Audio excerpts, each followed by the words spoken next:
Halo teman-teman, Anda menyaksikan sedang viral saya Ramaditya Domas. Ini terkait kasus yang sedang ramai oleh pelaku Taufik Hidayat yang baru saja ditangkap oleh pihak kepolisian atau Polda Jabar malam tadi, kasus penganiayaan dan juga penyiksaan Taufik Hidayat kepada kekasihnya. Lebih dari 3 tahun mereka berhubungan atau menjalin kisah pacaran dalam hal ini, tapi sampai saat ini ditemukan kasus yang sangat mengerikan dan juga ini menjadi perhatian publik dan kita langsung akan menanyakan terkait dengan bagaimana sorotan publik lebih kepada hubungannya yang toksik.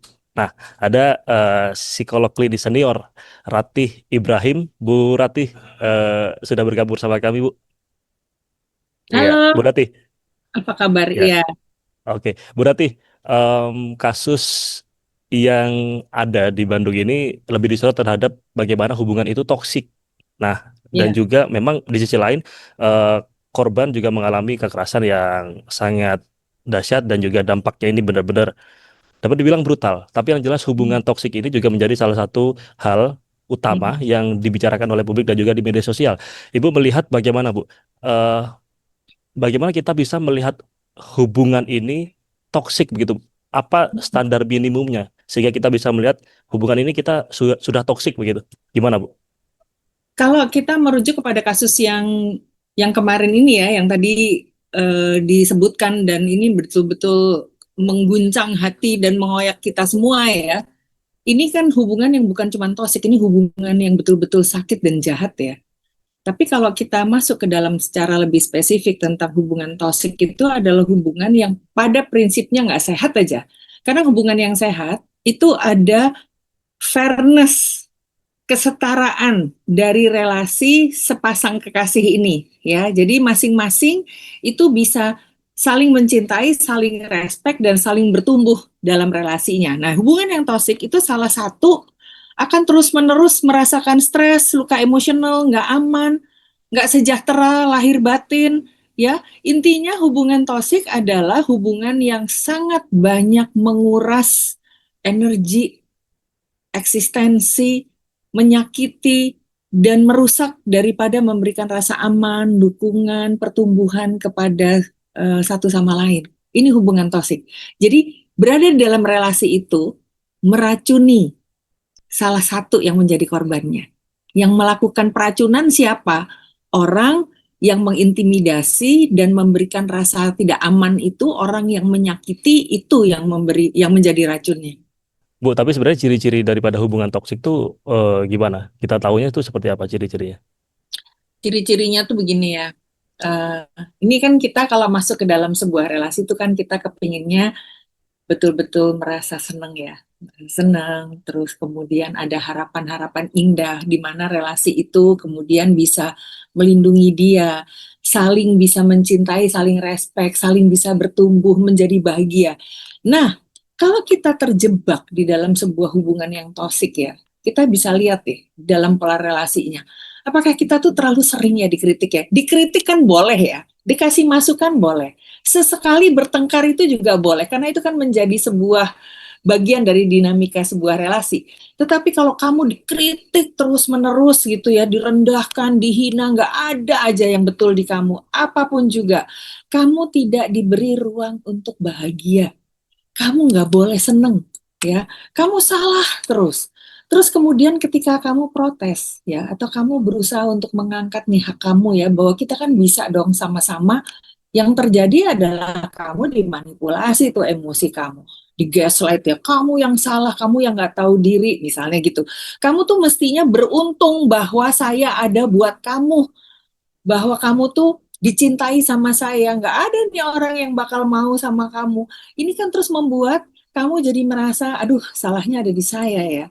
Bener juga ya. Kemudian yang terjadi adalah kamu makin lama makin berkurang tuh rasa percaya dirinya, self esteem kamu berantakan, kamu merasa salah terus, kamu jadi takut terus. Yang bersangkutan itu juga ada ya atas nama cinta kemudian mengendalikan kamu dengan sekuat tenaga ya, jadi kontrolnya berlebihan banget. sama siapa kamu bergaul diatur sama dia, dan makin lama kamu makin tidak boleh bergaul, semua jalur sosial kamu diputus sama dia, jadi kamu cuman punya dia aja gitu loh. Kamu nggak bisa kontak dengan keluarga, kamu nggak punya support system, pekerjaan kamu juga dikendalikan, bisa aja dia yang lebih ngatur bos kamu gitu loh daripada bos kamu ke kamu. Begitupun dengan aktivitas yang dilakukan, kamu nggak bisa punya kebebasan punya aktivitas sendiri. Kamu harus ngikut sama dia sesuai dengan izinnya dia. Pun kalau kamu di sana, kamu tidak diberi porsi ya yang decent ya, dan dia sama sekali tidak menghormati kamu, selalu nggak percaya sama apa yang kamu lakukan dan bagaimana kamu dicurigain terus-menerus. Dia membuat kamu ngerasa takut, ngerasa bersalah, apa-apa selalu salahnya kamu menjadi tidak berharga, ya kan? Kemudian ada lagi nih, di dalam berkomunikasi, komunikasi itu isinya cercaan, gaslight, bentakan, kemudian kemarahan, intimidasi, ancaman, yang membuat kamu jadi merasa makin lama makin kecil dan tidak berharga. Dan pada akhirnya kamu akan belajar tentang betapa helpless-nya kamu. Dan ini yang ngeri. Dan ini sebetulnya yang membuat ya kita sebagai penonton seringkali kan gemes ya. Itu korbannya kenapa nggak berontak ya? Mungkin pernah berontak, mungkin pernah berusaha gitu loh untuk bisa menyamakan posisi ya, ngingetin. Tetapi yang terjadi karena semua proses intimidasi, ancaman yang terus-menerus membuat dia makin lama makin kecil, semakin tidak berdaya, karena dia nggak punya support system dan nggak punya pembanding, semua indoktrinasi cuci otak itu semakin tertanam di dia, dia semakin merasa jangan-jangan ini memang satu-satunya kehidupan yang dia punya. Dia nggak punya pilihan apapun. Jadi dia punya yang namanya learn helplessness. Dan ini ada banyak percobaan sosial ya, dulu ya, yang menggunakan binatang yang disetrum dan nggak punya gitu, nggak punya apa tuh namanya kesempatan untuk bisa keluar. Ketika kemudian kerangkengnya dibuka, dia tetap aja terpuruk di situ. Kenapa? Karena harapannya sudah hilang. Dan ini yang paling mengerikan ketika sebuah kehidupan kehilangan harapan untuk bisa selamat.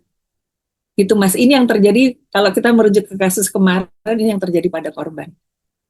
Iya, berarti ada beberapa ciri yang tadi Ibu sebutkan termasuk juga bagaimana bentakan, terus ada gaslight, terus membuat si pasangan ini menjadi insecure atau tidak berguna di hadapan pasangannya itu sendiri. Tapi yang jelas batasan mana Bu kira-kira atau sampai mana kita harus mengetahui batasan ketika kita ingin menyudahi hubungan yang toksik begitu Bu. Batasan sampai mana sih Bu kira-kira? Gini, saya percaya ya, Tuhan itu memberikan perangkat di dalam diri kita sehingga kita bisa kenal, ini inherit ya, kita bisa kenal mana baik, mana buruk. Memang ada faktor pelajaran pengasuhan dari keluarga ya. Jadi ketika yang kita sebut sebagai intuisi itu, perasaan itu bilang, ini nggak benar, itu harus didengarkan. Ya, bahwa ini kok berbeda ya. Orang tua saya memperlakukan saya bagaimana, ini yang saya terima kok jahat banget ya. Di situ tuh adalah sebuah kesadaran yang juga harus didengarkan. Ketika kemudian ya semua hak kamu untuk bisa bertumbuh, menjadi bahagia sebagai manusia itu hilang, ini udah indikasi bahwa kamu terjebak di dalam hubungan yang beracun tadi. Ketika relasinya, isinya bukan diskusi sehat, komunikasi sehat manusia, yang kita bisa aja saling nggak setuju, kita juga bisa loh berargumentasi. Tetapi selalu yang salah kamu terus, artinya kan ada ketimpangan di sini. Ini adalah sebuah indikasi bahwa kamu ada di relasi yang tidak sehat. Nah, ini menjadi bagian dari checklist yang perlu sungguh kamu amati, kemudian kamu sadari, dan memberikan alasan di kamu untuk check out dari relasi tersebut. Ini red flag-nya terlalu banyak. Kita kan banyak nih ngebahas tentang red flags gitu ya, dan itu memang harus didengarkan sungguh-sungguh, bukan untuk dikulik secara apa ya, secara anxious, dicari-cari gitu salahnya. Tapi ketika hubungannya yang mestinya berjalannya smooth, tapi ini banyak banget hiccup-nya, banyak banget red flags-nya. Kemudian ada itu ya, KDRT. KDRT itu kan bukan hanya fisik aja ya, tapi pengucilan, penghinaan ya. Kemudian gaslight itu juga bagian dari KDRT dan itu terjadi, you are in a toxic relationship.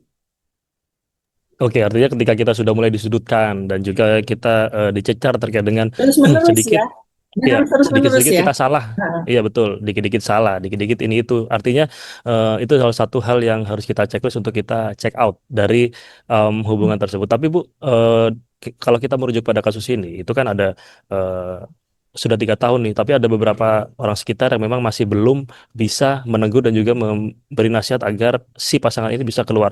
Harusnya bagaimana Bu, sebagai orang yang ada di sekitar kita, itu bisa memberi saran kepada kita untuk kita bisa keluar dari hubungan yang toksik dan juga hubungan beracun ini. mm-mm.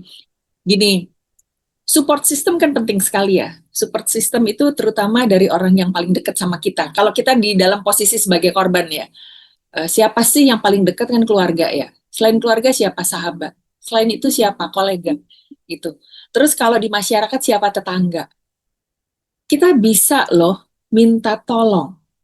Tapi seperti yang tadi saya sudah jelaskan tadi, seringkali yang namanya korban itu sudah sebegitu terperangkap di dalam gaslight, intimidasi, di toxic relationship ini sampai makin lama makin buta.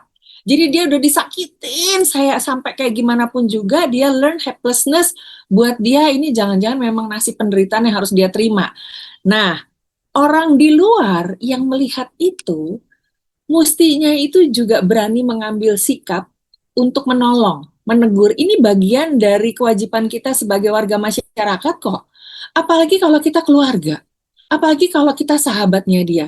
Sayangnya di masyarakat kita itu kan ada sebuah apa ya, beliefs ya. Urusin urusan lo sendiri deh, jangan ikut campur urusan kita. Ini kan urusan dalam negeri. Itu yang membuat kita kemudian menjadi rikuh. Apalagi kalau kemudian pakai ya value budaya, value agama gitu dipakai sebagai pembenaran. Ini kan hidup saya gitu. Menurut aturan ini saya berhak atas dia. Itu biasanya kita yang di luar kita jadi nggak berani ikut campur. Padahal salah satu bagian dari kewajiban kita sebagai warga negara adalah saling bantu ya, saling tolong ya. Kita bisa melaporkan kepada yang berwajib. Hanya saja, seringkali kita malas berurusan dengan urusan penegakan keadilan, hukum. Kenapa? Jadi repot.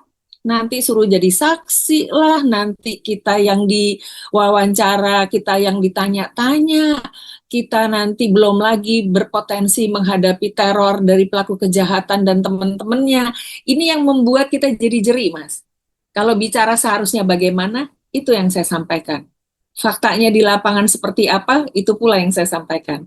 Jadi memang butuh ya keberanian sungguh-sungguh baik pada si korban untuk minta tolong dan yang dimintain tolong juga butuh sungguh-sungguh keberanian dan kekuatan rasa kemanusiaan untuk nolong. Mudah-mudahan ini masih ada ya di kita semua.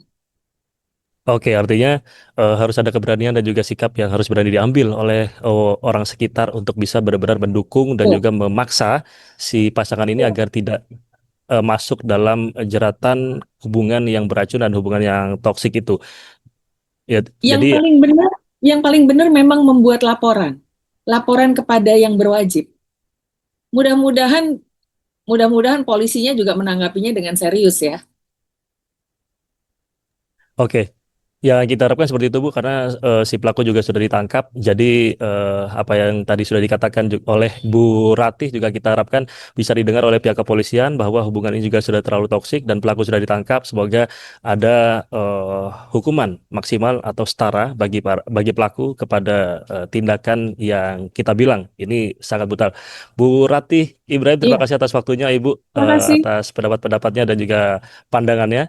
Dan teman-teman liputan Mesir TV, demikian sedang viral saya Rama di Darumas. Sampai jumpa.